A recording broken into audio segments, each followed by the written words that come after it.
And for more, we're joined now by two women who traveled to Washington to advocate for Epstein survivors. Liz Stein is an Epstein survivor. She's now an advocate and educator working to combat human trafficking nationwide. And Jennifer Freeman is special counsel for the Marsh Law Firm, which represents a number of Epstein survivors. Thank you both for being here. Thank you. Good to be with you. And Liz, I'll start with you. As I mentioned, you are among the survivors now speaking out. What do you hope to accomplish by sharing your story publicly? I think that what we accomplished today is something that we haven't been able to accomplish so far.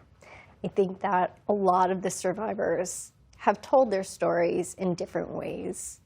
And we've been telling our stories all the way back to 1996 when Maria Farmer first reported what was happening with Epstein. So we've been telling our stories for years, but we've been telling them individually. And bringing us all together today for the rally and the press conference really gave us a sense of unity and a sense that our collective voices couldn't be ignored. A sense of unity. The Epstein case has fueled conspiracy theories. It's fueled political fights. The president today referred to it as a Democratic hoax. What does it feel like as a survivor to see your lived trauma reduced to political fodder? Well, I think it's important for people to understand that this is not a political issue. This is a crime, and the crime is sex trafficking. And so we had 20 Epstein survivors gathered today. To have so many women coming forward with similar stories. We don't know each other. We've never met each other, most of us. Yet we have this commonality, and it's being ignored and downplayed. The amount of emotional turmoil that you go through in coming out and telling your story, the risk to your safety, your life changes forever when you become public. So no one is doing this for any reason other than to find the truth and to seek justice. And the fact that this is being downplayed and brushed off as some kind of hoax or some kind of Democratic ploy is really just insulting, and it's shifting the narrative to a place where it doesn't belong.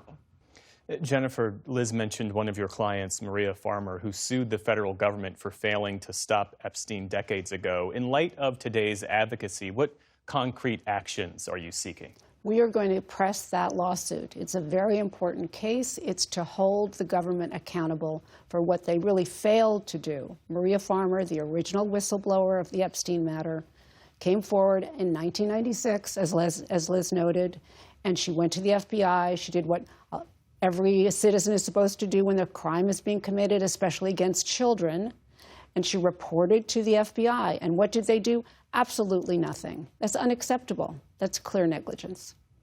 Congress last night, as you both well know, released thousands of pages of documents related to the Epstein case. Most of them were already public. There could be more to come. From your perspective, is that enough, or do survivors need something more concrete in order to feel real accountability? We want substantive information released. And what was released last night is a lot of what's already been released, and it's not new information.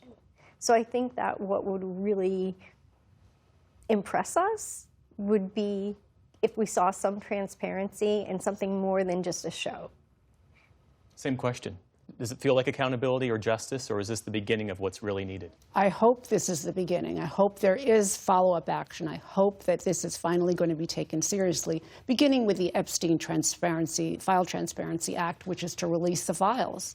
And if the files don't get that released that way, we're going to seek them in litigation. And I'd always put litigation as the last resort, but the problem has been is that no one has been paying attention. We've done so many different things to try to move this matter forward. I made a FOIA request, several FOIA requests. And in response, what did the government do? They told me they will get back to me no later than November 2027. That's unacceptable. Why do you feel like your requests are being met with that level of obstruction? I wish I understood that better. Because this really, as we've noticed, this is not a political issue. This started with Maria Farmer in 1996 under the Clinton administration. There have been 5 administrations since then of different stripes. There's no reason why it should be politicized at every turn. Ghislaine Maxwell, who was convicted of facilitating and participating in Epstein's abuse, is now serving out her sentence in a low-security prison camp. This was after being interviewed by Trump's DOJ.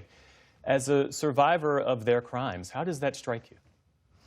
First of all, I think it's an unprecedented move for anyone who is convicted of these charges. And it really makes me question what the motive is and what the message that the Justice Department wants to send to us and to send to our nation about people in power. And it's been really upsetting and concerning to the survivors that Ghislaine Maxwell is being given any weight whatsoever, and we haven't been spoken to. This is a woman who faced federal perjury charges in her indictment, and the charges were severed because they didn't want the testimony from these charges to unduly influence the jury, and when she was ultimately convicted of the other counts, they were dropped. And so we've never gotten to the bottom of that. And so I think that, you know, looking towards someone who has a vested interest in what they're saying, because their freedom hinges on it, and someone who has already not been transparent before, I just don't understand why any weight would be given to anything that she said. In the meantime, you have turned your experience into advocacy, working closely with other survivors, including children who have endured sexual abuse. What message do you want to share with other survivors who might be watching today and wondering how to move forward? Something that I wish I could tell my younger self.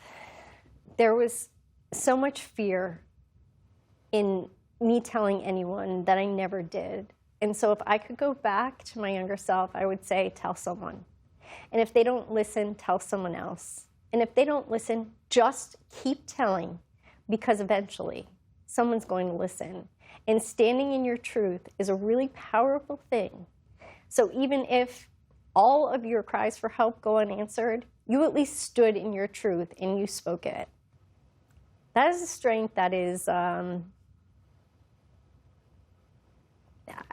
I just don't have words. Liz Stein, Jennifer Freeman, thank you both. Thank you. Thank you.